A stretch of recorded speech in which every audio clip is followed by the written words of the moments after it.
Do what we do. We've been pretty good defensively, so hopefully we can, do a great job. We have to have an awareness for Wara. He's the best scorer in our league. He's relentless in his pursuit to score the basketball. He can do it at all three levels. McMahon can shoot the heck out of it and shoots it with great range. And then they have a monster inside in Enoch. And then the rest of those guys fill their roles, I think, at an incredibly high level. And I don't mean that in a disrespectful way. I think every player is a role player. And I think you have to star in whatever your role is. And one of the things I've been impressed with them is it seems like they already have that. And that's the sign of a team that's older, but a sign of a team that's comfortable with who they are. And I think that's why they're so good. One of the reasons why they're so good. We've talked with you some, Jeff, about Eric drawing charges this year and how defensively helpful it's been. I was curious when he got here, how much was he like that, or I guess as coaches, how much have you sort of developed that part of his game? Yeah, I don't know how what he was like at UNCG on the defense. I didn't watch that. I didn't see that, so I don't know. But right away for us, he can, he gives us a little bit more pop as far as his movements, and he does a good job. You could tell that he was coached well. He came from two programs that have outstanding coaches, in Greg Marshall at Wichita State and Wes Miller at UNCG. So you could tell that he had concepts down already. And you got to, you think about it, he's been in college for 4 years. And so this is his fifth year. And so he had some concepts down right away. And with the two guys that he played for, I can understand why he's not hesitant to take charges. In order to get on the court for those guys, you have to do that. You acknowledge that this is not just another game. Do you get that sense from your players as well? Is there a heightened sense of focus in their preparations? Well, I think we're always focused and try to be prepared. So I don't think I wouldn't say it's anything heightened. I think they're excited about the opportunity, but I wouldn't say anything heightened. To me, if I say that, then it means that we don't take every game serious, or we don't take every game at the highest level, and that's not what we do. We've tried to adopt the theory or the mindset, I should say, not the theory, the mindset since I've been here that every game's the most important game because we're playing, and it doesn't matter who we play. We're not there yet, but we're taking some steps, and but I do understand this is a huge opportunity for us. How was, from your view, how was Chris Mack able to make his transition to Louisville so seamless? I mean, he's a really good coach.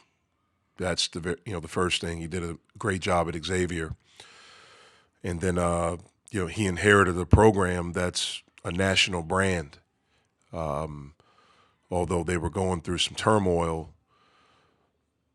they had one of the best coaches in the history of our game that was at the helm there, and did an amazing job. And it certainly helps. And I'm sure Chris will be the first one to tell you when you can get a Wara and a Enoch and a McMahon and a Sutton, Williams, those guys, Perry. And I think what he and his staff have done, I think they've done an amazing job of developing those guys. You look at Enoch when he was a freshman, didn't really play that much. And they talked to him, and I think Chris and his staff were very honest with Wara and talked to him about changing his body. And you got to get serious. You have to get dedicated if you want to be a player. And to that kid's credit, he did that.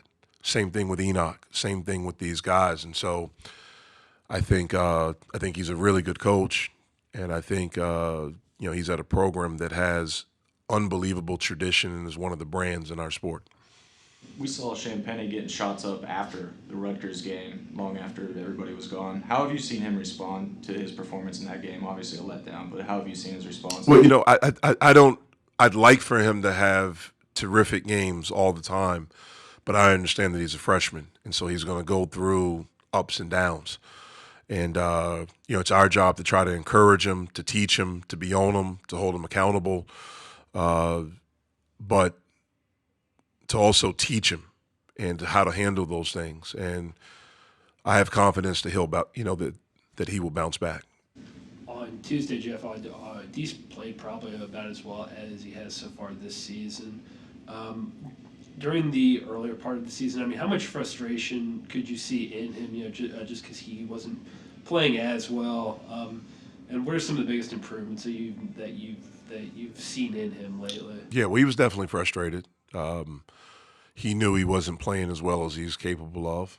And I think the frustration came because he knew that he wasn't helping us the way that I know he wants to help us. I think he's played well the last 3 games. I think he just scored a little bit more the last game. But I thought he did some really good things in spurts against Kansas State early. I thought he played very well against Northwestern, and obviously very well the other day against Rutgers. I think he's gotten back to slashing and offensive rebounding and defending and talking and just doing those things and not worried about making mistakes or fearful of making mistakes. I think he's just going out and played. Excuse me. Jeff, as a coach, how easy can it be to tell sometimes if a guy is playing with fear, if a guy's worried too much about making mistakes rather than just playing?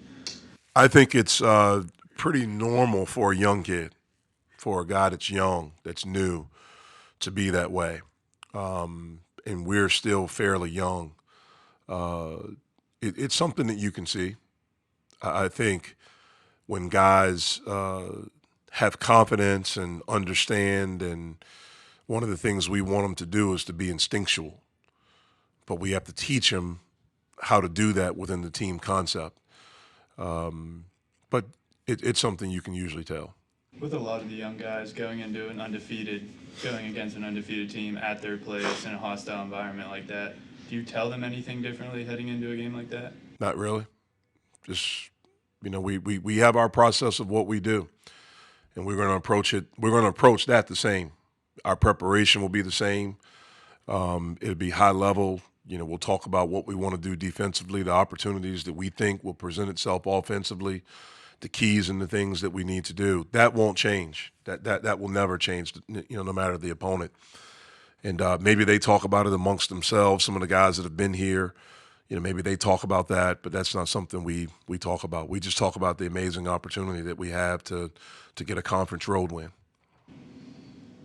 This is a little bit off topic, Jeff, but Jay-Z turned 50 yesterday, which is kind of hard to believe. But I know you're a big hip hop fan. Who would you put on your hip hop Mount Rushmore? How many? What's that? So 4. Rushmore's 4, right? Jay-Z, Big, Nas.